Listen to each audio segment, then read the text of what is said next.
Three, one, go. Three, three, go. Go. We're live. Are we in? Yeah, no, I think we've been streaming for like most of that. Oh Okay. shit, I didn't change a name. Let me see if I can do that right now. Boop, boop, boop. Yeah, see if you can do it while you're live. I'll give us an introduction. Welcome, fans, followers, and friends, to episode 9 of See You at Mike's. I'm Trevor Benstock. I'm Tyler Swidowski. And I'm Prem. And today we have a guided discussion guided by myself as I have a final project due in a global diversities course I'm taking this semester called Men and Masculinity. And as you can guess, this final paper that I'll be doing is on men and masculinity. Wait, before you introduce the project, I'm curious what the class was like. Oh, Like- yeah, for sure.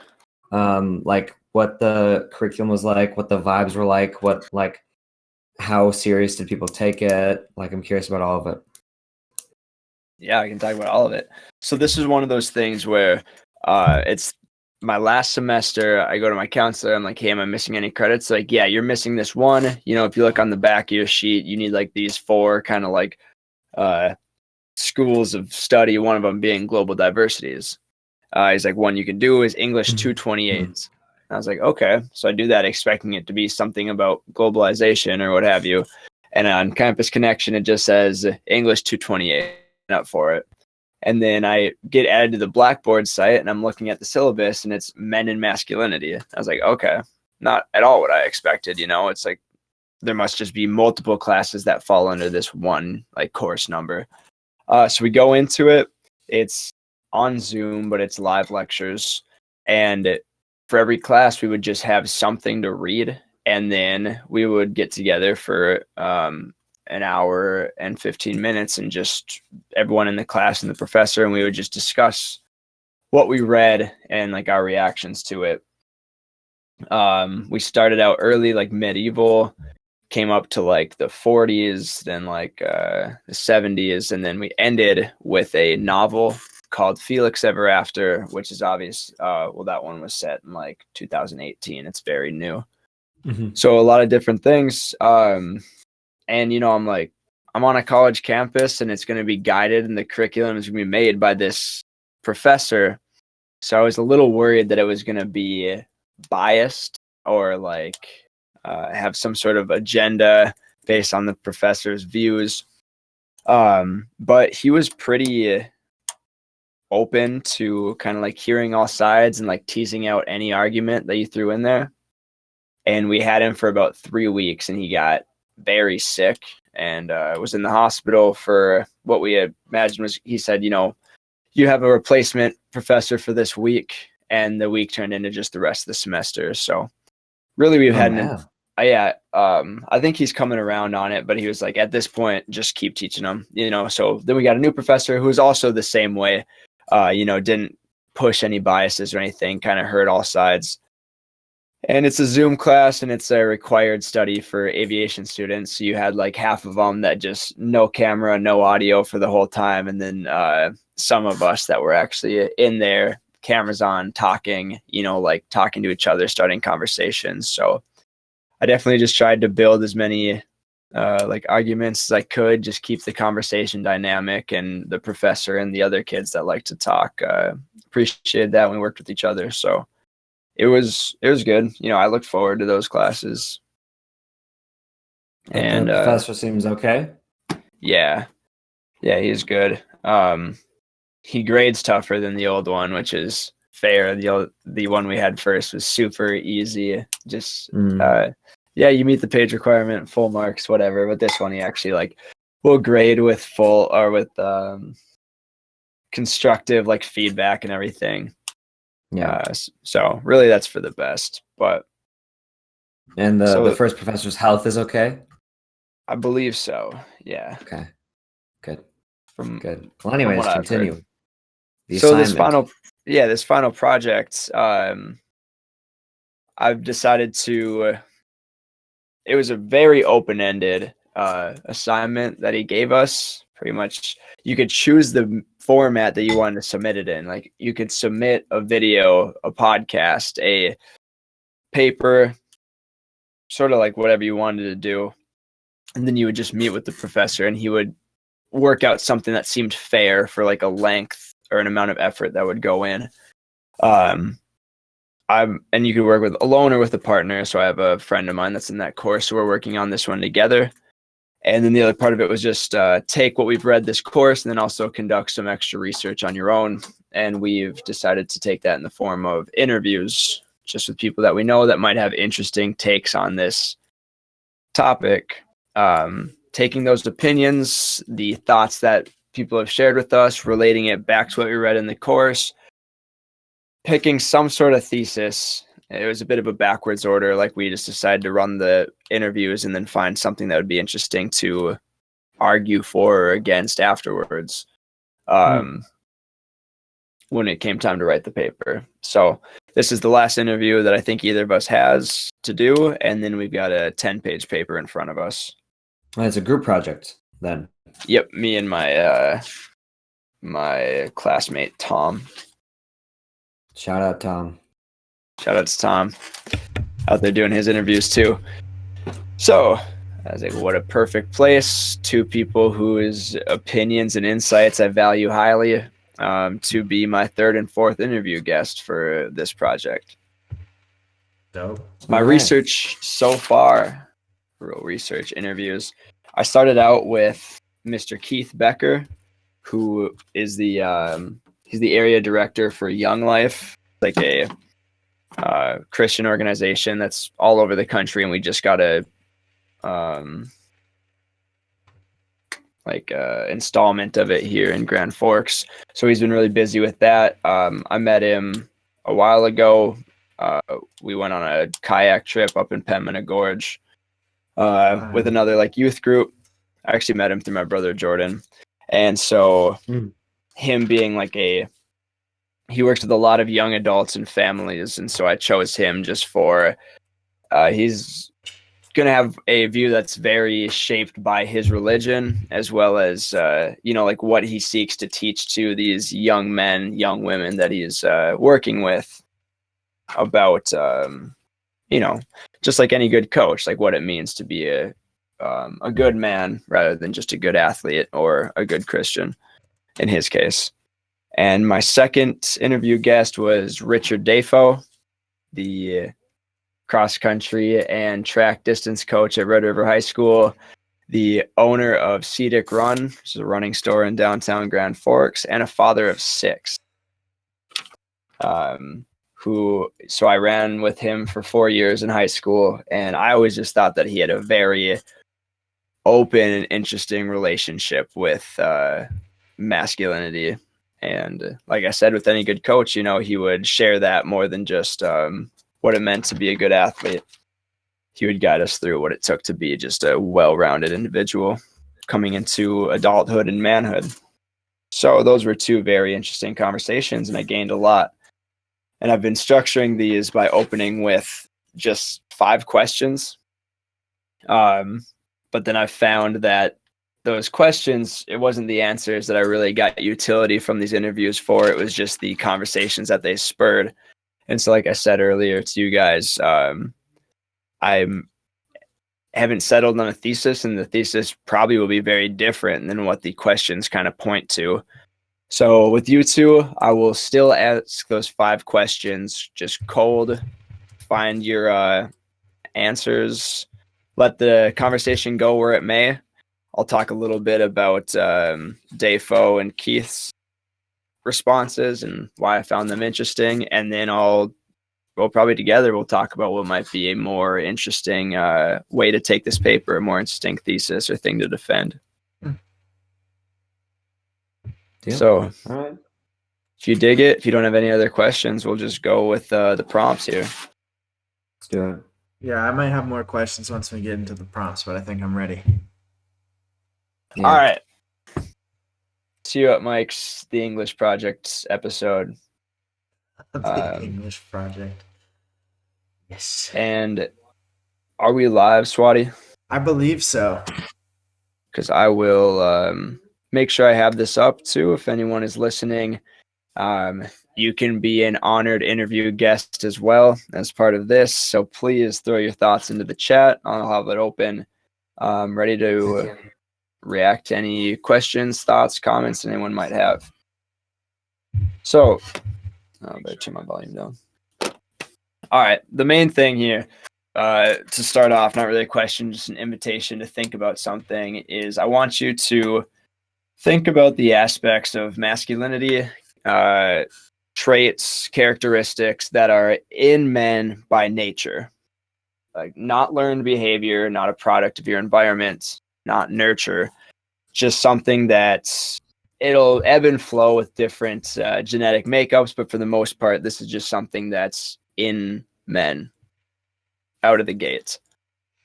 And if that's enough to go off, question one is, which characteristics can you identify? I think I'm not sure if I fully accept the premise of that question, because I'm not sure if there is like a broad like consensus as to like what is or is not learned or unlearned in masculine versus feminine, like biologically. Right. Of course, like this question can just become like like what do you think? But Right. like that's just like my first initial like thought is that I don't really think there is a consensus like that we could point to as to what is from nature, what is from nurture, beyond like just the immediate like sexual biology. What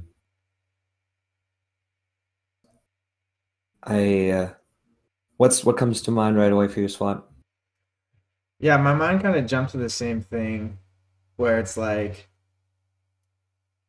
like gender studies right now is like popping off and it's like really fun and compelling, but it's like really young and volatile at the same time, where it's kind of in the deconstruction phase of like, okay, everything that we've been taught by our elders about like what is a man and what is a woman has been like really weird and jaded and destructive for a lot of people, and really unnecessary. Like, I mean, I was just at a family gathering, and a young girl, 4 or 5 years old, was like,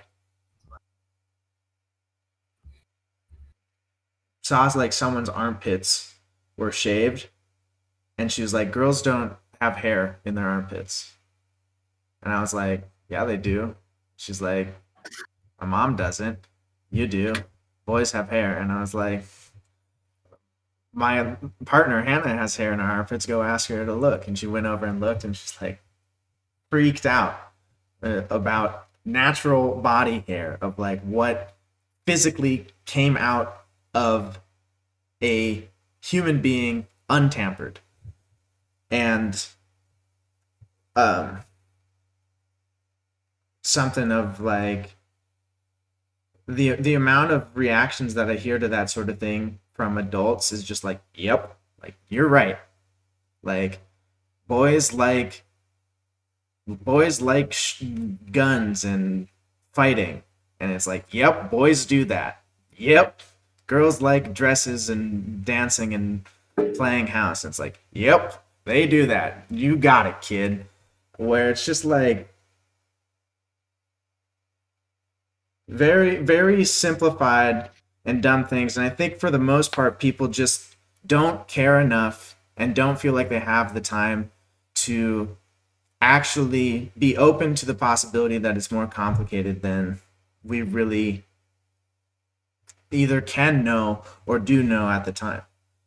And I mean, this kind of gets into like how we raise children a little bit, but like not allowing each other to be uncertain about it, where like if a child has a question, that question needs to be answered, or else you're not doing a good job as a parent. But that's getting a little off track. And I want to say that the only thing for simplicity that comes to my mind that is in men by nature, and I do want to say that I am a fan of gender studies, and if it gets to that point, I would argue against this point.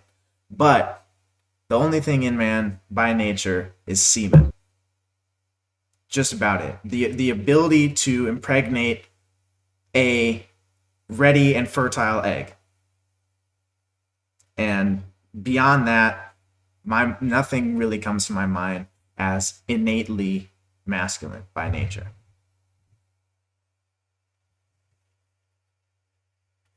I think similarly, just perhaps like any other like physical differences, like sex, like bisex. Yeah, I think that's just because with everything else, I don't feel like it can be fully certain that, oh yeah, that's like a natural thing imbued within like biological men versus women. I'm just not certain because even like some people be like, oh, well, what about like years and years and years ago before like all this like academic stuff? Well, it's like, yes, but people still like lived in a culture and a society, which famously, by the way, tons of them were like obviously still patriarchal or whatever. So it's like ones that we think of like historically as being different. It's just like, well, yeah, that's because like that's what human history is. Not all the time, but much of the time. So I think like when people sort of trace like certain differences between men and women over time, it's like, oh yeah, like men have always been like that and women have always been like that. It's like, I mean, that's just like, I mean, that's the point, I guess, is like, that's how those cultures have been like acculturated, and not that necessarily because that's how it always was. That doesn't mean that that is the natural state of humans.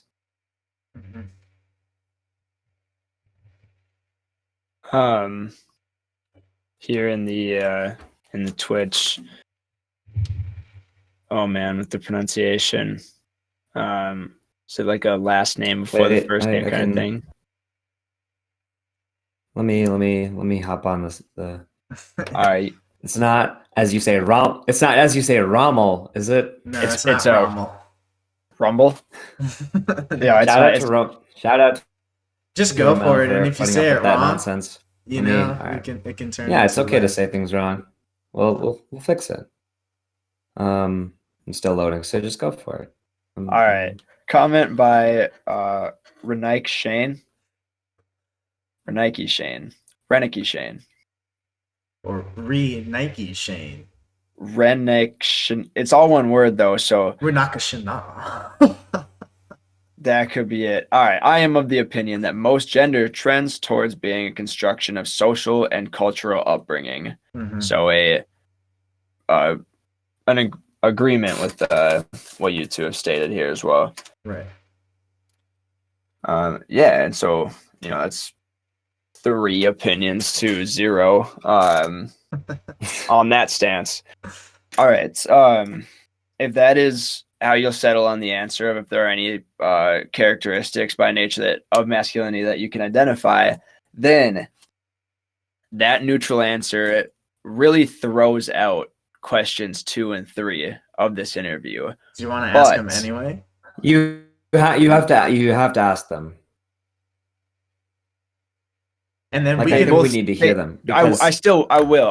I'm gonna adapt it because they both kind of start with of those traits that you identified. ... Mm-hmm. Sure. But I can use question 4 and make it the new question 1. Exactly. That 2 and 3 will relate to. Okay. So question 4 in this interview is what I'm still gonna adapt it a little bit. I still want to keep this like unframed as possible, just to get like the rawest answers. So what aspects of our culture and upbringing have shaped views on gender differences between, well, let's just say views on masculinity? Like what has shaped our views, or what has shaped like the differences that we're kind of fed? The differences that we're fed, how you would view masculinity, or how most people do because of the way we're brought up. And obviously there are hundreds Mhm. thousands. But just like what comes to mind first? What's the most prevalent? Kind of what do you got? I mean, I feel like with a lot of these questions and questions, like I feel like every time I answer, I always have prefaces, and I feel like one preface that's worth noting is just, in some ways, this of course is altered by where you grew up, what the culture and politics was, but regardless of how much of a sort of traditionalist or conservative place you grew up, these things are everywhere. Mm. You could Yeah, be we in can the just say most. it. We can Go just ahead. say all usual caveats, and then just keep it local to you. Yeah, If for that makes it sure. But simpler. I think I mentioned this just because, of course, like we grew up in North Dakota, but I go to ostensibly a very liberal, open-minded, university in liberal New York City, but plenty of these things are still prevalent, just in different manifestations. So I think that's why I brought up, just because it's not like, oh, you just go to like the good place and there's no toxic masculinity. It's like, no, the whole point of it is that you're kind of in it, even if you think you've escaped it, or that you're the good guy. The whole point is that it's a broader like culture. I mean, the basic stuff is just, of course, like just TV ads and movies and films that just kind of teach certain general, either like older films that have like just echo sort of patriarchal or like gendered differences between people. That's a reflection of the director or the cast or whatever. But again, like even in newer stuff, it's like the same thing, that it might manifest differently, but there will still be kind of like marks of perhaps a director who, I mean, Hollywood is a perfect example, just because, women are uh, just totally subject to a bunch of old directors who are just complete hogs, and are either like abusers or harassers, or just are like kind of sexist. So I mean, Hollywood is kind of an easy example, just because it's such a poisonous place for so many people, especially like younger women who are just trying to get a career. I mean, locally, I feel like an easy one that comes to mind is just, on one hand, of course, a big part of masculinity is, hard work and work ethic and, getting your hands dirty. But at the same time, I mean, you guys recall the dialogue around being a tryhard. One of the most brainless like tropes or games that young men particularly like play into in middle and high school, where you can't try too hard at things because it's not cool to try that hard. That is one that I feel like is slightly worth talking about, just because it's so like, a lot of things we do as kids are stupid and odd and nonsensical, but that one in particular is so funny in how stupid it is. I don't know, Yeah, Swat, if you have thoughts specifically on the try hard. Um, I say bit. that's something I would honestly pin for another podcast. I have a lot to say. Yeah. Sure. Yeah, we can pin that for now. But so that's, I'll think of, so we'll just tick on the local bit here, as me and Swat, you do the same pose. Um, uh, I think one thing for me was, I think Swat, you might relate to this as well, and Trevor, you even just by association to me and SWAT. But just, me and SWAT, I feel like, especially junior and senior, we're just very comfortable with ourselves. And me and SWAT were also very, and are very, touchy and lovey and very intimate. But we were just two straight conventionally guys. But I feel like, and it's not like we were queer baiting or something, we were just being fun, silly guys. But I feel that some of the silly, fun kind of vibes we gave off were different in a very explicit way to some of our peers, or Yeah.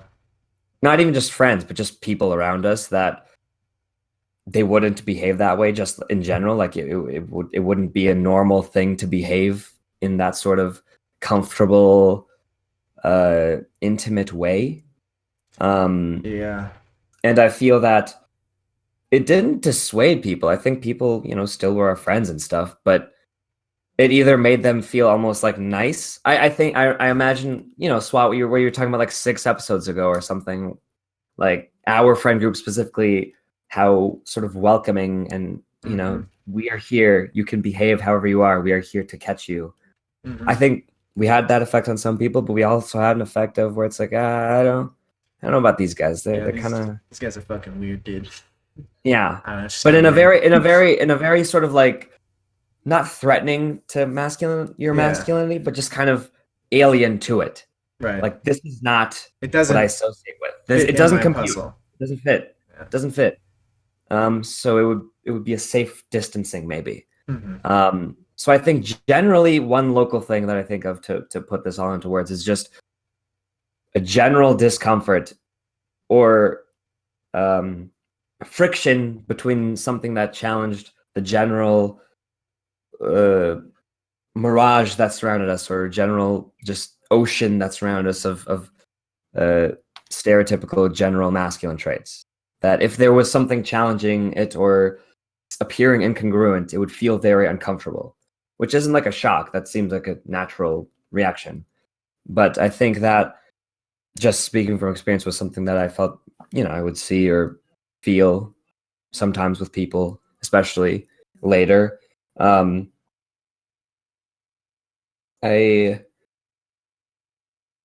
have more thoughts circulating, but SWAT, you pick up here.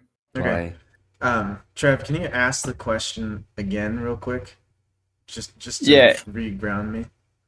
The way we're going with it now is fine. I just might come in with a second parter, but right now it's what aspects of our culture shape views on, let's say, what it means to be a man. Mm-hmm. Like, oh shoot, this was clarified earlier, but I forgot. Our views specifically, or just like the views? Like, what are? Part B of this is going to be, just for the sake of the argument, the views. Okay. Because that might help us look at it a little bit better for the rest of the questions that I have. So then this part A is our views? Yeah, do our views for now. Like exactly what Prem did. Yeah, so the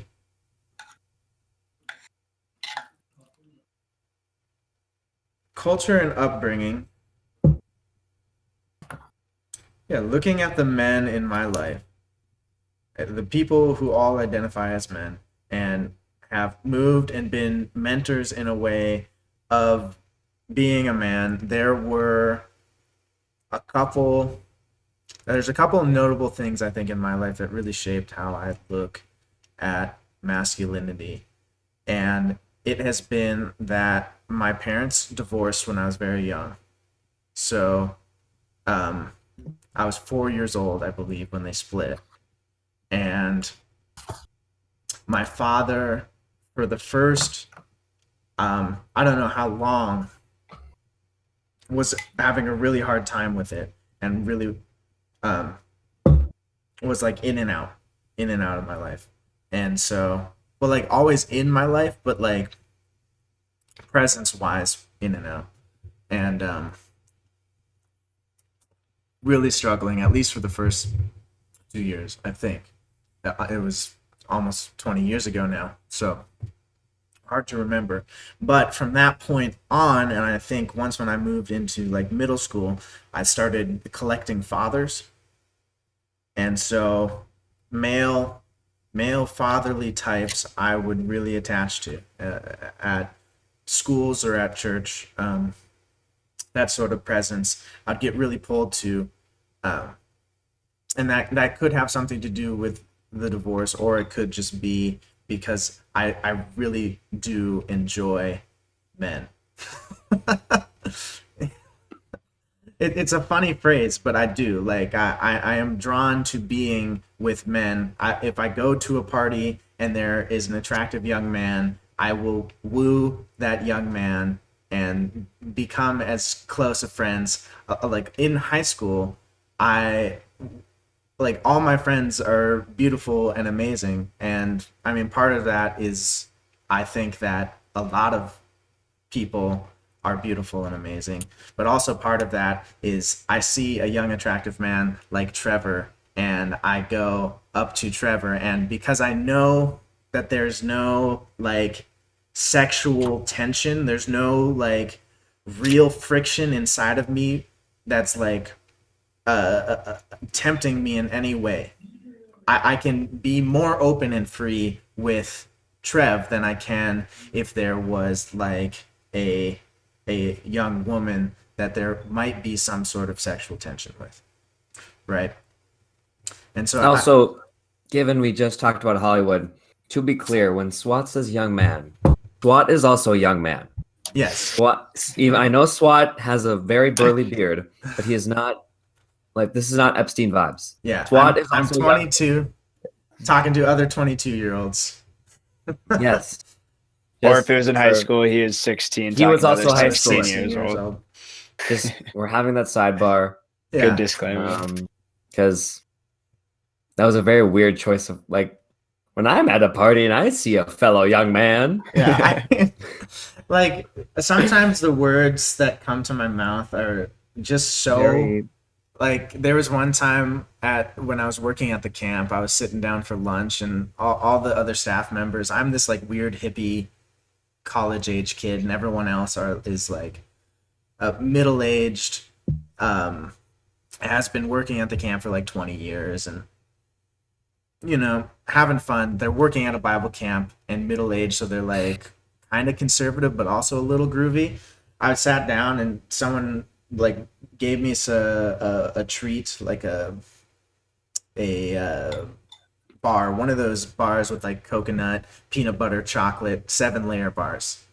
And I like ate it and it was fantastic and I was just like and then they were like, man, you really like that? And I was like, yeah, at some point I just really enjoy anything that gets put in my mouth. Oh boy. And what did they say? They said, And then they were like, Yeah, precisely. Anyways. yeah, where are we at here? Yeah, you're still going Swat. yeah, so, okay, the fathers that I have collected have been distinctly men who have had a quality of openness and lovingness that as I would see it in like literature and movies and sort of cultural iconoclastic sort of things would be maternal. So very maternally loving men. And so I understood that the adults, male mentors that I was attracted to were these people that would be considered very maternal in the way that they treated people. And so from like middle school, my aspect of masculinity and malehood had been trending more towards an openness and a lovingness that I do not see represented in common masculinity, or B, really cared about or actually seen as a value in masculinity. And if it is, it's like a Hallmark movie where like the mom passed away. Yeah. So all the side characters say, "Oh, he's filling two pairs of shoes." Right. Like they can't conceive that the dad is just being a loving dad. It's that the dad is also being the mother because Right. he also cooks the meals and combs their hair. Like he's mom. He's Yeah. not just a dad who is also being a parent. He's Vin Diesel, the pacifier. Right. Precisely. He's Vin Diesel, the musician. Have you heard his music? Look it up sometime. He's Whoa. making music, baby. Vinny D. Hey, It's like What's a Joe reverse Rogan? Mark What's Joe Rogan's assistant's name again? Jamie. Jamie. Jamie, Jamie, can we pull pull up that Vin up. Diesel's Yeah. music? Jamie? Jamie, find that video that I sent you. I think I texted it to you. Vin Diesel music. We need to get ourselves a Jamie. Yeah. Jamie, if you're looking to make a career shift from that show to something a bit more If you want to go more big time, on the come up. Yeah. how long does Joe Rogan really have left? You know, Does I that, think, our You- average is about an hour and a half, 2 hours. He's at 3. I think this is a bit more sustainable for Jamie's longevity too. He doesn't want to be assisting for 3 hours. I mean, that's just Right. the show, for Pete's as sake. his fingers become arthritic with age, Mm-hmm. those longer podcasts will become challenging to constantly be Yeah. searching videos and For- news articles. yeah. Yeah. So something to consider, Jamie. Anyways, All right, Swat, is that good on that thought? Yeah, I think. Did I answer your question? Absolutely, yeah. Sweet. I'm gonna go with well, part- there's a quick follow up that I think is perhaps important. Is SWAT? Why do you think you gravitated towards these kinds of figures? Was it like a role model thing that you admired that they were challenging these things? Did you feel that you just wanted your figures to be like this? Did you ever kind of figure out why that was the case for you? Yeah, you know what? Honestly, at this point, I think I was just such a fucking horny kid. Like I like this is a thing that a lot of young kids do relate to, but I was so horribly horny and so ashamed of my horniness that because I was really solidly straight and didn't feel any sort of sexual tinglings when it came to men or penises or anything like that, that there was a comfortableness in not being so fucking horny all the time. And so Interesting. right now when I look back at it retrospectively, that's really where I think a lot of it comes from. Interesting. Fair. 4B.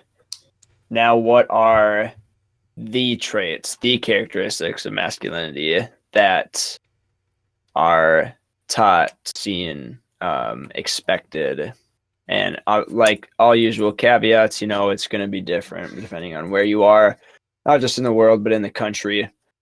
Are you in the city or are you on a farm outside the city? So everything like that. What are the traits? You said that in a funny order. Not just in the world, but also America. Well, okay, because no. No, I know. No, That's the I know correct what you order. meant. That is the correct order? Oh yeah, because obviously if you're, the wider you go, the more different you'll expect those differences to be. And then you bring it more local, yet you Okay, expect them to be a little more similar, but they're still He's going different. top down. Yeah, it's logical. It's logical. It's kind of like, Garrett always makes the joke about when people say irregardless. Yeah. Or what's the phrase? Man. D-thought. D-thought. What? Trev makes fun People of say, people for saying D-thought. people say D- D-thought and a de-shedding brush. Like they market brushes that, like D-thought. dogs shed and you want them to shed on command with the brush, but they say de-shedding as if it's putting hair on them. Oh, not a fan. The other phrase, I could versus could not care less. Oh, yes. Yeah. Mrs. Eklund's class, the word crimes, Mm, blurred lines cover. yeah. That was Yeah. one of the items. Word crimes. You All right. said you could care less. That means you do care. Josh Severud has a point on that, and that I could care less came from an older saying that was way more common, which is I could care less, but I'd be dead. And so people started shortening that to I could care less, and now we don't have that context, so it's nonsensical. Dude.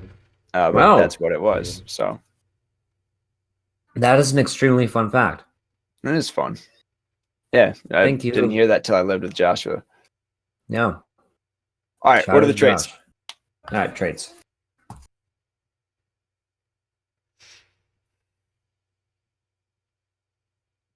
These are the culture learned traits, right?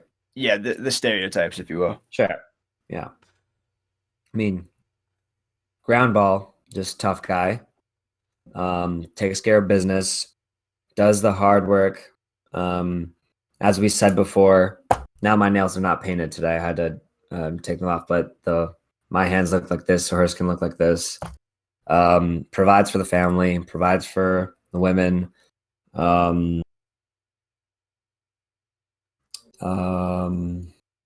The breadwinner, aka if you're not providing in some way, shape, or form, you're a failure. Consequently, you, which also means living independently or living with in any unconventional setting is frowned upon generally. As in, if you're at Thanksgiving or a reunion or whatever, if it's not, oh yeah, me and the wife, we're expecting a little guy, or we just got a lake house, any form of unsettlement is not good. You can't be traveling, you can't be figuring things out, you can't be living at the Minnesota Institute for Contemplation and Healing. Because that's, what does that mean? What where's the steady job? Where's the car? Somewhere, I guess, just general conventions of stability.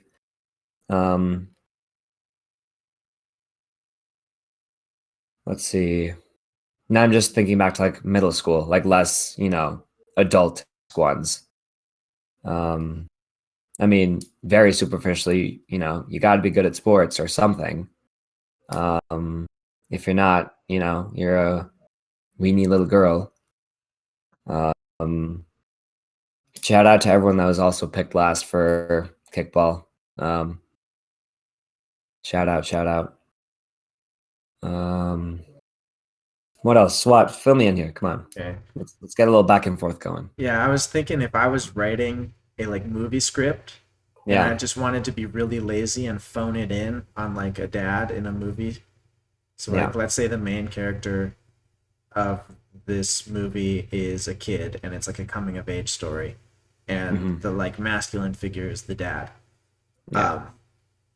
How I would just like phone it in if I was really lazy and didn't want to write like a complex and like real character, but I was just like doing what society would understand as a father. I wrote down emotionally unavailable, emotionally unintelligent, lonely and unconnected, workaholic, and doesn't understand how to care and what that even means. Yeah.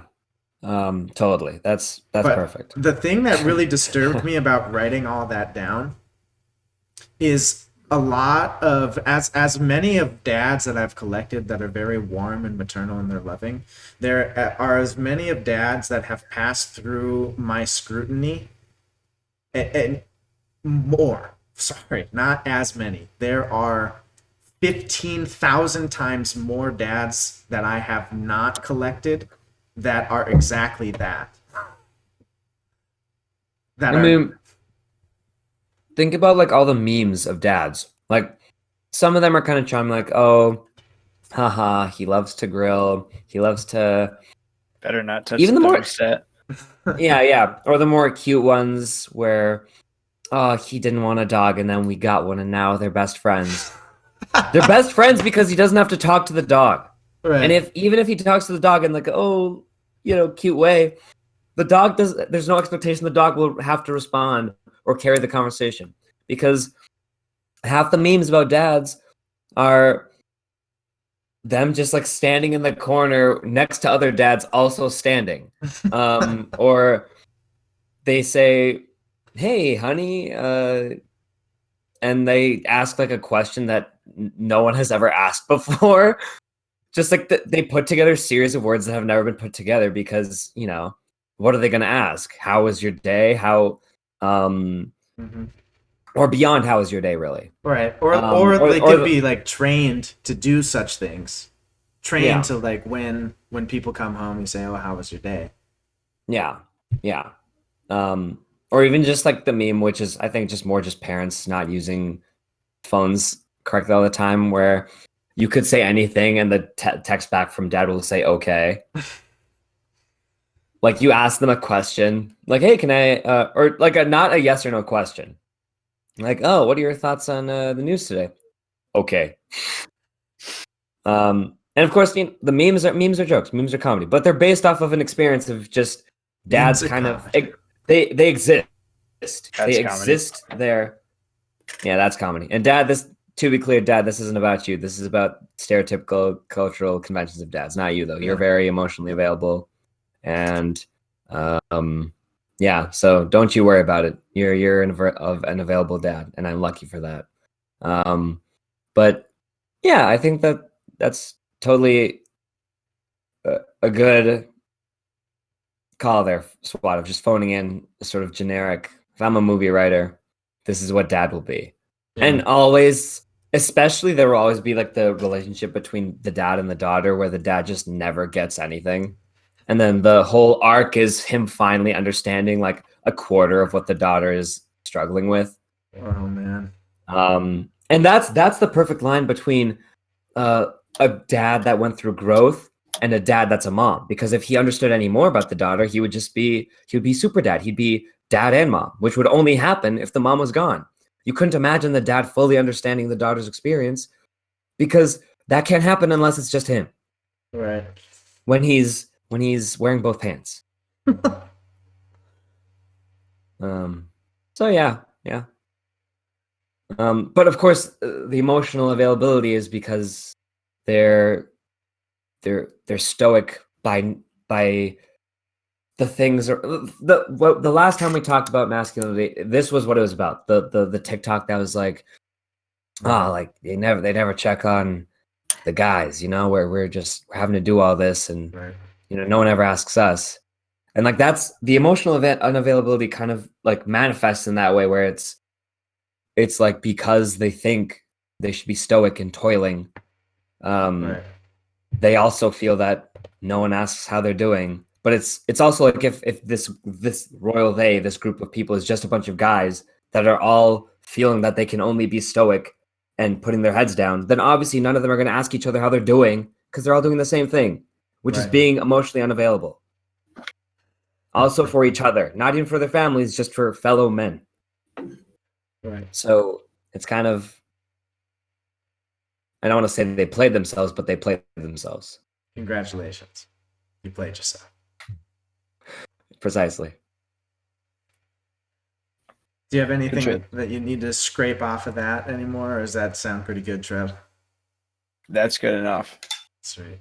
That will work. Now using 4B really as the new question 1. Mm-hmm. And yeah, I'll kind of go to 2 and 3, which 3 especially might not work also well, but I'll kind of keep it as is for the most part. We'll do our best. Question 2 is, of these the traits that are maybe more solidified in like past generations. There are obviously again a lot, but in modern culture, like modern view is, which of these do you think especially are aging very poorly, or are just like seen now as vices rather than virtues if you exhibit them as a male? I mean, of course, another one that we just didn't mention, of course, was just general aggression or general desire to be right or to be the winner, to have the strongest convictions about something. And I think in some ways the aggression is kind of getting challenged a bit. In some settings or contexts, but I mean, it's hard to fully think that when there's still so many things that just romanticize aggression or romanticize violence generally.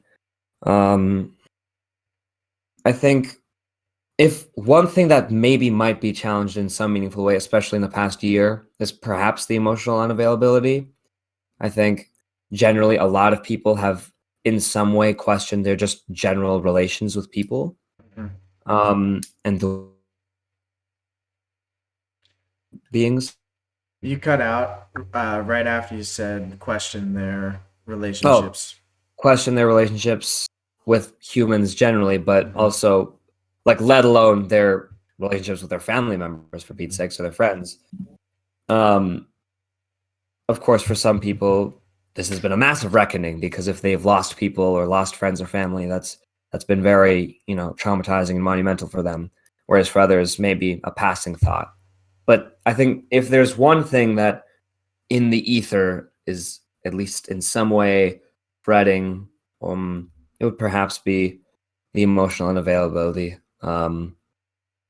and just how comfortable and um, present you are with someone, um, with just the amount of loss and pain people have felt. I think that is perhaps something that generally is being felt, and I would hope that men, especially older men, are reflecting on that, with either just by virtue of being separate from their families because perhaps they're older and they kind of had to have been separated, or by losing, God forbid, their kids or friends around them Mhm. from the virus.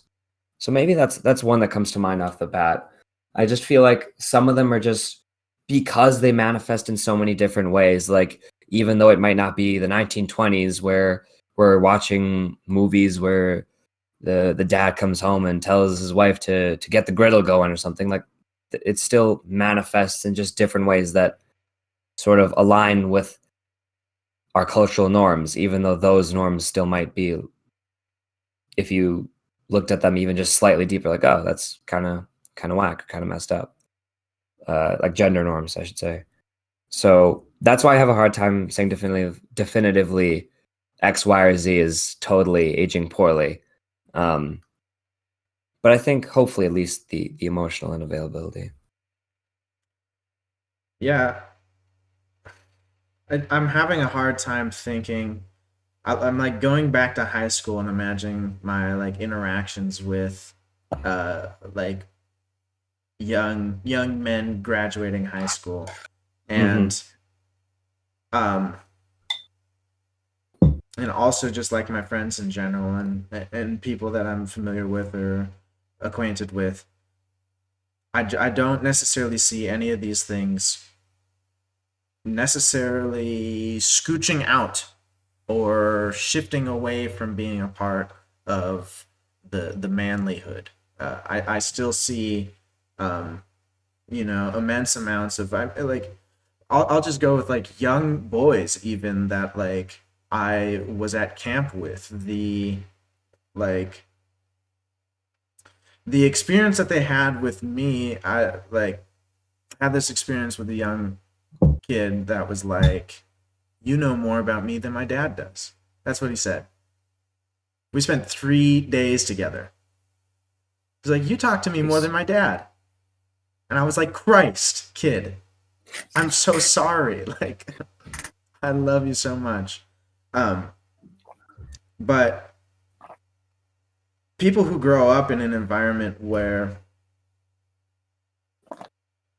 like, this is getting a really intertwined with parenting for me because like Hmm. the sort of like upbringing of being around people in general, just not necessarily men or women, of a Hmm. like parent guardian relationship where that being that is kind of supposed to be a rock of safety and security. I guess I don't necessarily have any view of what a parent is supposed to be, but for a lot of cases, I know a lot of parents who think that they have something that they need to be, and a part of the cost of being that parent that they think they need to be, they become emotionally unavailable.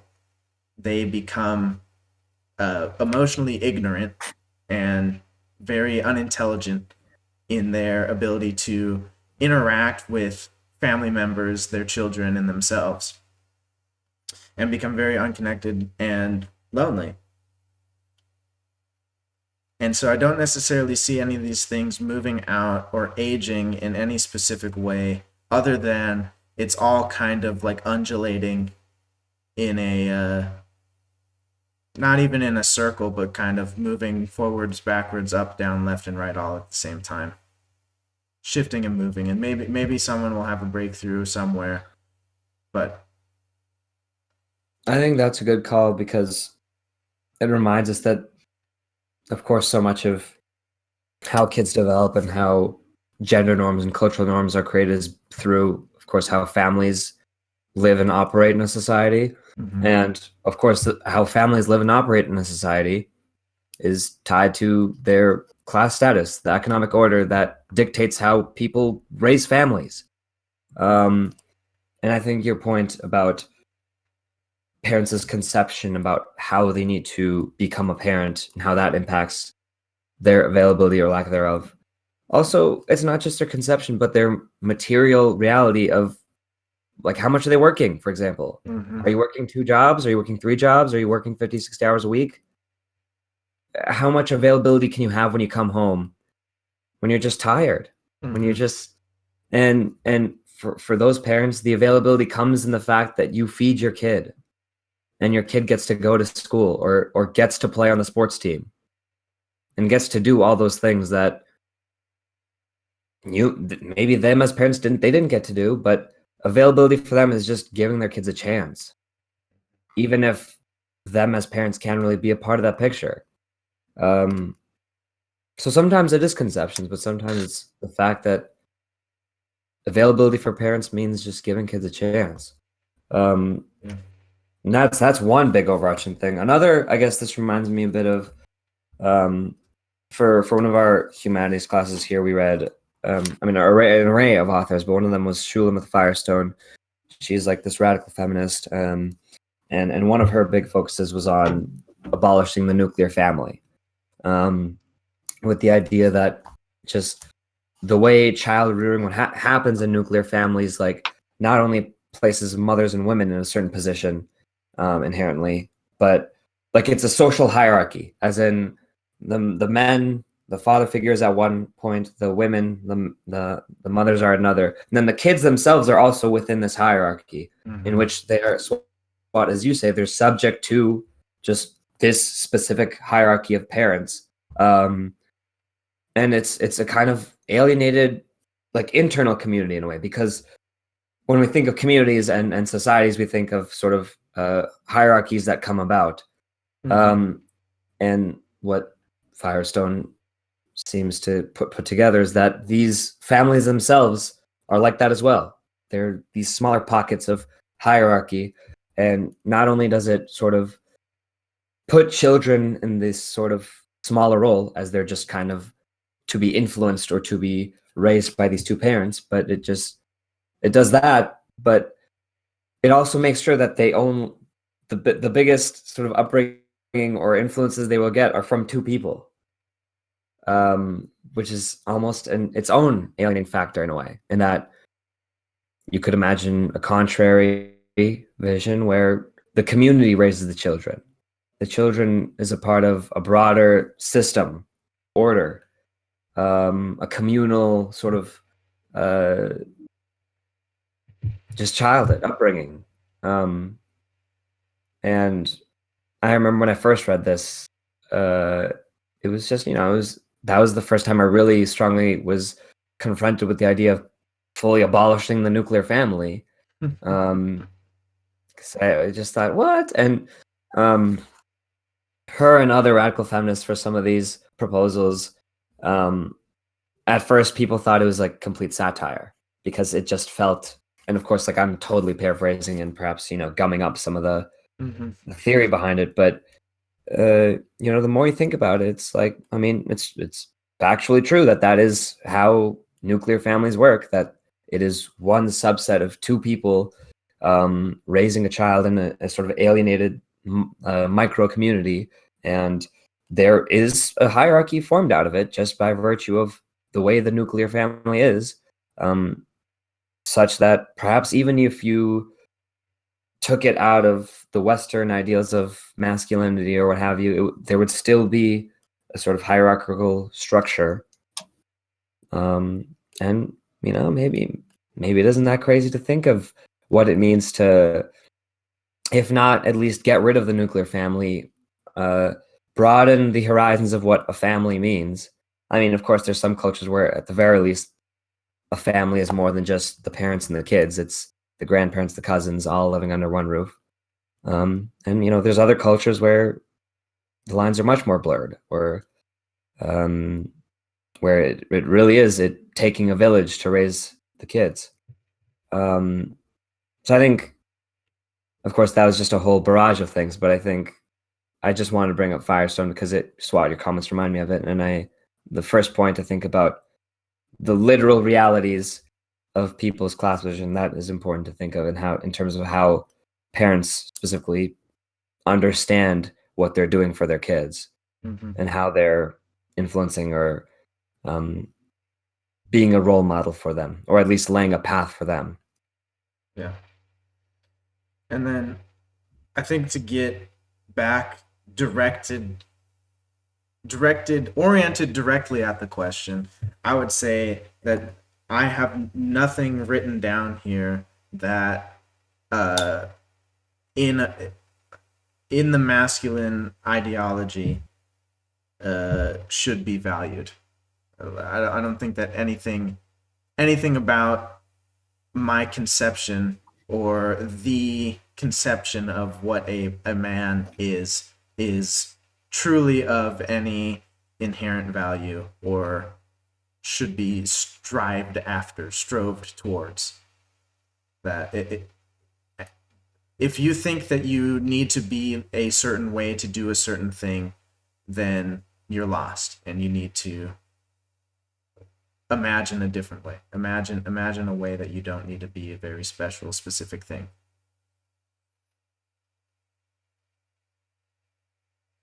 I imagine that some of the responses to that question, Trevor, I mean, I don't know what the guys you interviewed said, but if someone were to answer conventional traits such as toughness or a get it done attitude, or dedication, like if those were considered for them to be masculine traits, if they accepted the premise that me and Swat seem to have rejected, an hour ago, I think even then I would then just disagree with that premise of that those are specifically like male traits, or even as Swat said, that you need to be a certain way to do a certain thing.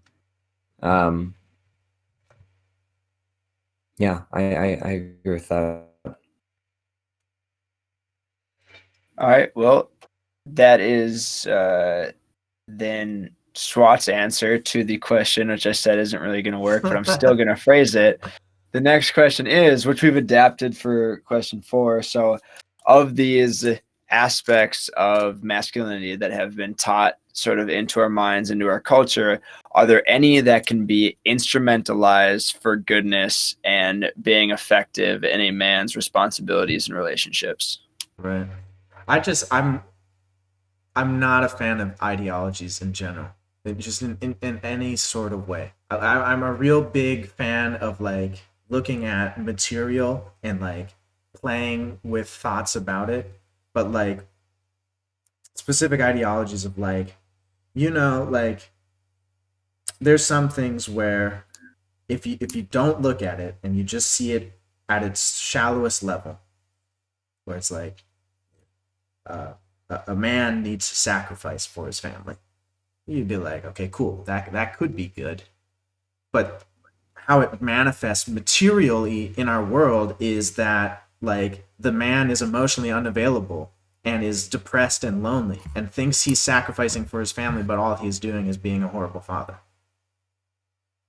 And so the ideology of how something should or should not be doesn't necessarily have a difference on the material outcome. Maybe like it doesn't have to be based on sacrificing that a man would be lonely, depressed, and unavailable for his family. That is going to happen if it happens in that case. And I don't think that ideologies have done any help for anyone ever. Which is hilarious because our entire lives are based on a matrix of increasingly complex ideologies.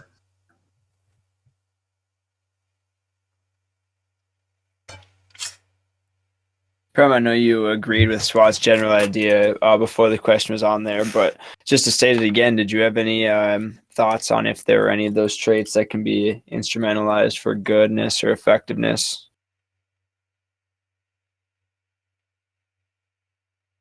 I think I generally agree with what Swat said. I'm still chewing on the broader generalization of ideologies generally. Yeah. But I think his general point I agree with in terms of masculinity. All right, well, let's go ahead and move on to the fifth question then, which is a very easy, very objective one. Oh, shoot, hang on. Let's see how long me and Swat can take the answer from there. Let's take this objective thing and abstract it until it's absolutely unrecognizable. Yeah. What was the question you asked again? Did we answer it?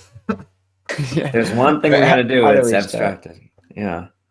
All right. Well, the question 5 is, are there any pieces of literature that have helped to change or develop your relationship with masculinity? The Bible. Sort of jokingly, but I guess spiritual and religious texts have been formative in my life in every single aspect, in terms of where they have directed me to orient my life. And so I would say that any sort of wisdom, any sort of true wisdom that comes from an open heart and an open mind will give you any help. And for me right now, that is the Tao Te Ching. Has some great advice on parenting, on being a being that's moving through this process. I would say the Bhagavad Gita has a lot of really interesting things. I would say that even some fun things like the Ramayana, which is another Hindu text, as well as the Gospels and the Old Testament and Paul's letters and those sorts of things, you can apply those to your life if you would like to. Perfect.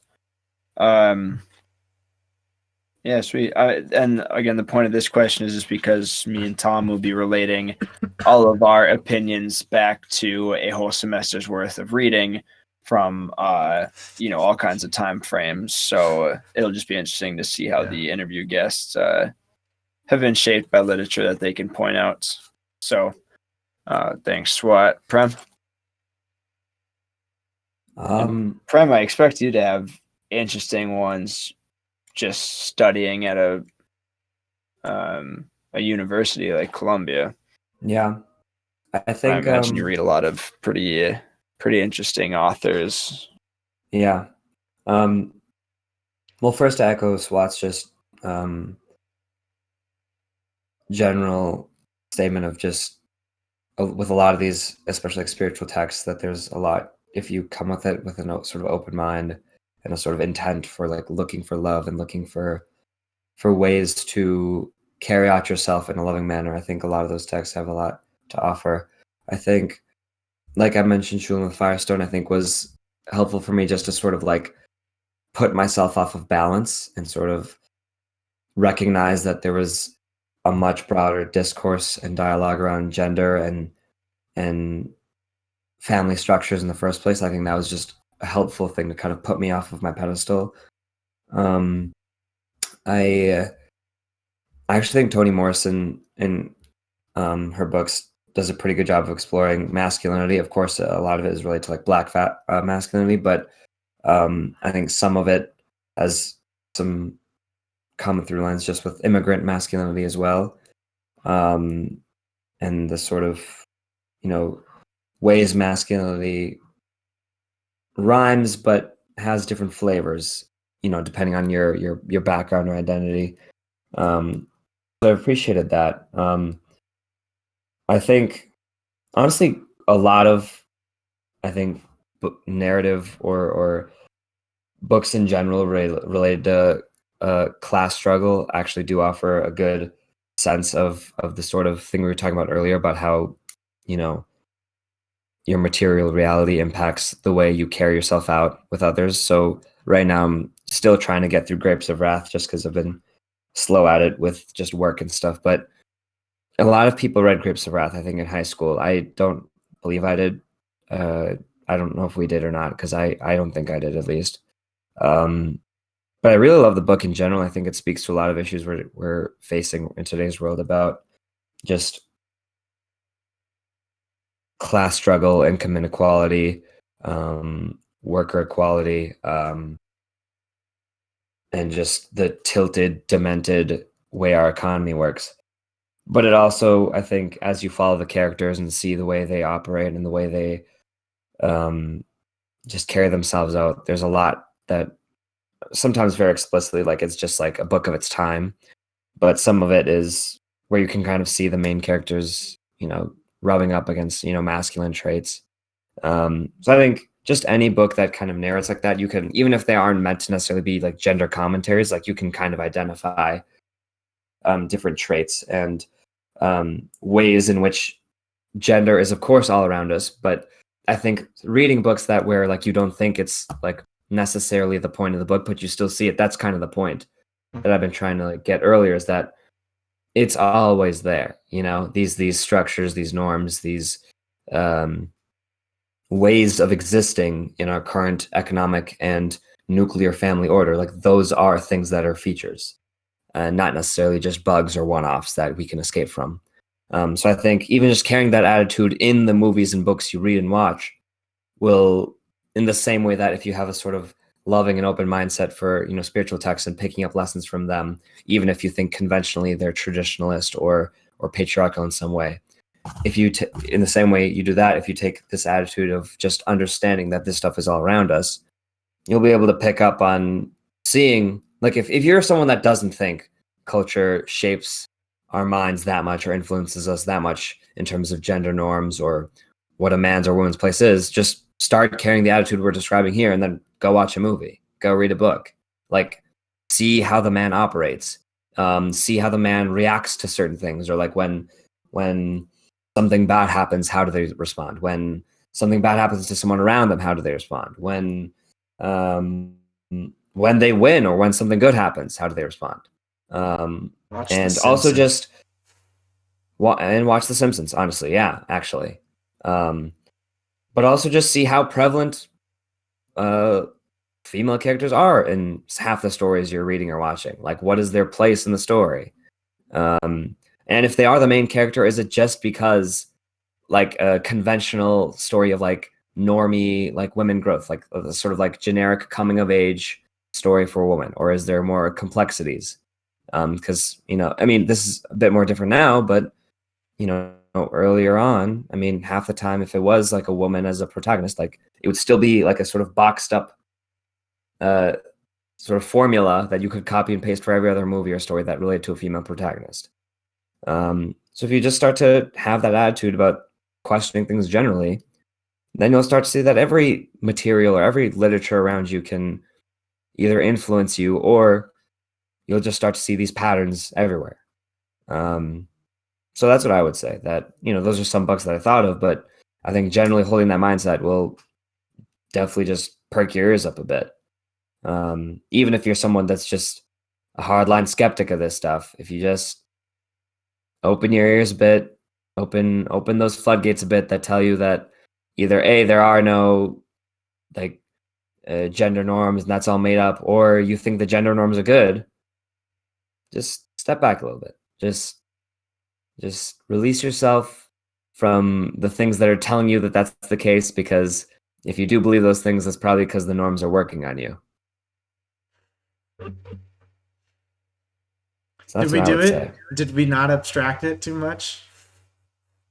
You didn't abstract it too much. No, it was good. It wasn't a list of titles, which is fine, of course. But speaking of Mine was titles, close. I did. I did. Yeah, he was Promise. closer. And I'll look at some of my computer library books and see, because I think there are a few in there as well that I would recommend. They're just not coming to the top of my brain. And I reckon you might have a few more questions, but I want to make sure also that if we have the time for you to maybe mention what those other guys said to some of these questions or things that stuck out, I would be intrigued to hear if you're at liberty to share or to generalize or whatever. I think so. And yeah, I'll definitely generalize. I want to give them the like sanctity of our discussion. Obviously I had the permission to use it in my paper, but I'll again keep it as like objective as possible, or at least frame it as how I found it interesting, not necessarily what I think about it. And you don't have to say who said what. You can just say one person said this or whatever. Sure. Yeah, before we get to that, Prem, just talking about the authors Firestone and Morrison, do you have a title that you want to pin to either of them? I mean, the Firestone one would be The Dialectic of Sex, The Case for Feminist Revolution. Morrison, I think a range of her titles would be worth checking out regardless. In general, I think her work is irregardless. I think her works are just absolutely fantastic and everyone should read them. But I think Beloved would be a good one for some of this. You got that, Beloved. And then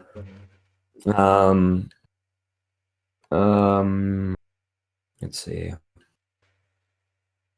I mean, Song of Solomon generally, I think people should read in general. I think she's just such a beautiful writer and also conveys complexities, emotions, and pain in such a beautiful way. Notwithstanding that, of course, a lot of these books deal with, consequences of race and gender. I just think they're really beautiful and emotional books. So I would recommend reading her stuff regardless. So yeah, I mean, I know like a lot of my classmates were acquainted with some of these authors before they got here, but these were not ones I was really that acquainted with growing up where we did. So I reckon you guys ought to check them both out. And hopefully, I mean, Firestone will hopefully destabilize you a bit in a constructive, good way. And hopefully you'll just learn and feel a lot from Morrison's books. Noted. Thank you. Also, my stool is being extra squeaky today. I hope it isn't coming to the mic too aggressively. It's okay. I don't think it's been too bad. I would say it's been like a nice touch, actually. Yeah, It's like your hype. into. It's your hype man. Yeah. So, my other two interviews.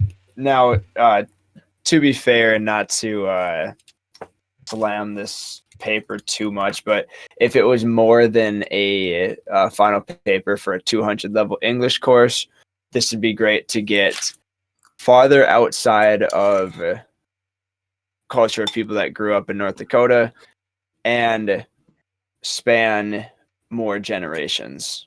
Yeah. Because the biggest difference is, I think, that between this conversation and those with my other subjects here is a difference in generation. These are two men who 39 and early 40s, I believe. 6 kids and 2, a lot of family values. As well as an upbringing that might have been, like very different, and maybe even like what was taught in school and what have you. So, with basically, I brought these questions saying like identify these traits, and the initial reaction was, "Oh yeah, well let's see," and then came in with it, So it was very different, for sure. Yeah. And you kind of live and learn. I realized that my questions that might be like, all right, I kind of see what you're getting with. Like, I can hang with that. To some people, these are like flawed questions to start with. Yeah. I mean, like any question when you bring it to me is, I will do my best to answer it in the worst possible way. I know. Yeah. But I think that's an important point to I mean, this conversation generally, but to your essay, is that the premise of what you're exploring is not one that's just safely accepted. Mm-hmm. Mm-hmm. And that destabilized the conversation massively. Right. And sorry, I'm licking yogurt off my hands. I'm licking yogurt off my hands because my spoon fell into the bowl. But that destabilization is incredibly important because that's the whole thing here. Yeah. I mean, that embodies destabilization can lead you to not become the emotionally unavailable, emotionally unintelligent, right. lonely, and unconnected workaholic, doesn't understand how to care and what that even means. Competitive. Which is also not to say that description is of the two people Trevor talked No, to. no, not at all.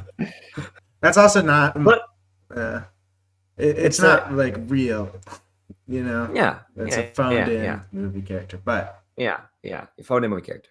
But yeah, I think so. That is just like an important thing to sort of take note. I guess maybe even in your paper is that this is a significant difference. Mm-hmm. Not just necessarily generationally, because as Swat said, I mean, you know, it's not like any of this is really aging that poorly. This stuff still is obviously around. I think if you like took our high school of boys and you picked two other people, I mean, like, I'm not going to say that like Prem and I are super special in any other way, but I think in like a percentile wise, like we're in that 98th percentile of not accepting the premise of these questions. Whereas I do think a large population of our generation still, especially in North Dakota, still generally accepts the premise of masculinity as being a legitimate thing. Yeah. Mm-hmm. Yeah, to say very simply, the biggest difference between your guys' responses and for Keith and Defoe is just gender roles. Mm-hmm. And so with these questions initially were going to tie into the thesis, and it was going to be where do men see characteristics of masculinity by nature in their lives, and then how can they separate the vices from the virtues, kind of like take the best. But what I, even after the first interview, I was like, this isn't quite going to work. It would have worked a little bit better, but now it's like very clear that it's less interesting and less just like sensical than I can make this. So what I'm leaning towards now is what do I want to tease out? It's going to be, how do different generations and upbringings view gender roles? And then the statement that we can see those roles are, like sort of dissolving and people kind of coming together to the mean on like gender roles, so to speak. And then how does people's relationship with masculinity jive with that? Is it challenging or is it exciting / the word relationship with masculinity not even, or becoming less and less important? Right. Which that I haven't what I just said is definitely not going to be my thesis paragraph because it was a mess, but that's kind of, you can see like how I want to approach this is changing throughout these interviews. And I'm also that's only half of the say in what the thesis is going to be, because I'm working with Tom, who found very different things from his interviews as well. Hell yeah, Tom. And Shout out to Tom. And from what I understand about what he heard is he has 2 college-age students that he interviewed. It was a male and a female, actually. And where mine, the difference was in generation. His, it was where they were brought up, one in the city, Twin Cities, I believe, and then one very rural. And they pretty much found the same difference, even though they're the same, like, graduating year. Mm-hmm. So So yeah, we'll definitely have a lot to talk about, and before we kind of settle on anything, but that's where this has been going. Gosh, this reminds me of when I was only in college for a year. That was for those of you who aren't caught up on that. I dropped out after my freshman year of college, but I remember being in my freshman composition class and like trying to think of my premises. And because I am the type of person that I am, that it abstracts things to their most abstracted sense, I was always so horrible, and I was never satisfied, because if I wanted to do a paper, it would need to be like 150-page manifesto. And I would often on the day that it was due, for 4 hours right before it was due, delete half of my paper and rewrite it right before, just because like I needed that like last bit of like, this is an end time, just like write down words and you'll get what you want out, and you have to take it. So I hope it goes well, because that premise seems very like winding, and like it would have a lot of tendrils. Like I can see it getting into very much like the social status and like labor and material differences and things like that. And Also, the elephant in the room, of course, race. race, yes. Given that I'm the most diverse person you guys have probably talked to, which is, I mean, I don't know who Tom has talked to, but as you said, if it's just a bunch of white guys from North Dakota plus one woman, which of course, as you said, this is a paper, a final paper for a class. Right. But those prefaces, I think, are also, if nothing else, it'll boost your paper insofar as you're acknowledging limitations of the study. Yeah. Yeah, I think brevity is going to be very important for this one. Yeah, for sure. just pick one point. One sort of we talked about at the end with my conversation with Dafo is, well, so Dafo, he opened his own running store. So he's the owner of a small business. As you can guess, in college he studied English. And he was like, one of my most challenging classes, we were reading a lot of like 18th century literature. I forgot what it was that he was reading, but he's like, we got into tons of books, tons of reading. He's like, if I wasn't in class, I would basically for this semester like wake up and read until I either had to go to class or go to bed. And then we would get assignments in this class, and the teacher would give us like a prompt, you know what we need to write about, and make it 1 page, single spaced, like you cannot go more.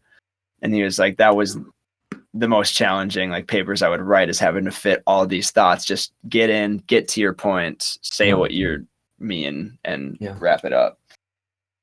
Because something so open-ended as this, as we find in our conversations, it's so easy to tease out every caveat, every preface that you want to bring into it. Yeah. I think we'll probably have like a 12-page paragraph itself, and I want to have 2 appendices. One, you're gonna have a 12-page paragraph. 12-page paper. Yeah, I'm really bad at. We're really focusing on brevity here, folks. 12-page paper, and I want to have 2 appendices. One being like meet the cast with a short blurb about all of the people I interviewed, which I asked for when I did Keith and Dafo. I'll probably get one from you guys over text. And then another one. What was it gonna be?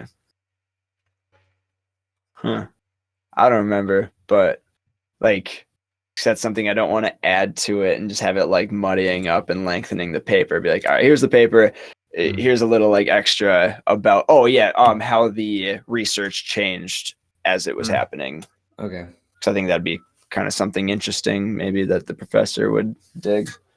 Yeah, totally. You dig? You dig? And again, 200 level class for a one that's required by aviation students. It kind of sucks to say it, but I think that a good grade, or what the professor wants to see, is that if you're showing like you give a shit about what you're talking about, that's going to set you apart right out of the gate. Yeah. So Yeah. I'm excited for that at I least. think you'll definitely do quite all right on the assignment. I'm pretty sure about that. And invite your professor to watch the stream I should. so they can see exactly how much work you put into this. and Right, how much because thought. I mean, making sense, especially out of making sense of what we say. God damn. Yeah, right. I That shows an commend you. incredible level of reading Patience. comprehension. Right. Yeah. And obviously, I do my own writing and journaling, and I read your guys' journals, and I try to stay scholarly even outside of school. But this will be the last paper I ever write for undergrad studies. Hell Wow. So yeah, I got to make it a good one. Congrats, by the way, if you graduate. Thank you. No, congrats even if you don't. I'm that type of guy. We're so proud of you. We'll have 2 weeks to see if it actually happens. Yeah. What is it? 11 days now. Either Oh at my that gosh. point, either I'll be graduated or I won't be graduated. So Wow. we'll see how the chips fall. Yeah. All right, there's the interview, boys. Thank you for your help. I did appreciate it. you. Yeah. Wow. No, totally. This is fun. Do you have anything else that you got caught in, and any wrapping things up besides? I guess you just did all your wrapping up stuff, didn't you? Yeah, now I just want to show everyone listening that we can state a topic, talk about it, say it. There it was. We talked about it. See you later. I And know. not Yeah. I still there's so many parts of me that was like, God, we didn't talk about this thing. We didn't talk about this thing. I know. We didn't talk about this thing. And if that's how we do every other podcast from here on out, so be it. I like it, but just one example, I want to have it in here. As long as we get the paper done. Right. Yeah. Yeah. I was right. just thinking, I have such a hard time getting my own thoughts down on paper, and they're inside my head. I can't imagine how it's going to be for you to get it in there. I guess it's a lot less personal for you, so you can just say it, and you don't have because you're just you. you're because I mean, even throughout this interview, you were interviewing us, you never answered your questions. As you said, this is kind of like a culture study almost, that you're just collecting answers, trying to make an observation, but you're not inserting your own. So yeah, that's true. Hopefully it works out that way at least. Yeah. Trev thinks that the most important thing about a man is a large penis, and that is it. That is what he will say in his paper. In fact, yeah, he will. That's your thesis. Yes, that will be your thesis. I am curious. Well, actually, yeah, I am curious about the thesis because, as Swat said, there's a bunch of threads to it or whatever. But as we said, generationally, sorry, cut out there. That's it. It's not like we know plenty of, not just people are great, but as Swat said, when he's at camp, and you're watching the kids interact, I'm sure you see the same stuff that we did when we were kids. Mm-hmm. So I'll be interested to see what your thesis ends up being. We should totally read it once you all hand it in and everything. Yeah, that'd be great. We could do it. We could do a live reading on here, and then just roast him every time we think he said something stupid. Oh, I wouldn't do that. Only love for Trevor. You guys can roast me if I say something stupid. The roast of Trevor Binstock. The roast of Trevor Binstock. We could do that. I think my dream right now is that for a podcast we all get together in one room. And I mean that I'll be home in a few weeks here maybe. So I mean we can take this conversation offline. I don't need our millions of viewers knowing when I'm traveling. True. Let's put a pin in that one. Yeah. Maybe a surprise for later. Anywho, Mike's, do we have anything else to say to Mike? I think we've seen each other at Mike's for this week. Yeah. I think so too. All right. In that case, see you at Mike's. See you at Mike's. Cheers. Cheers.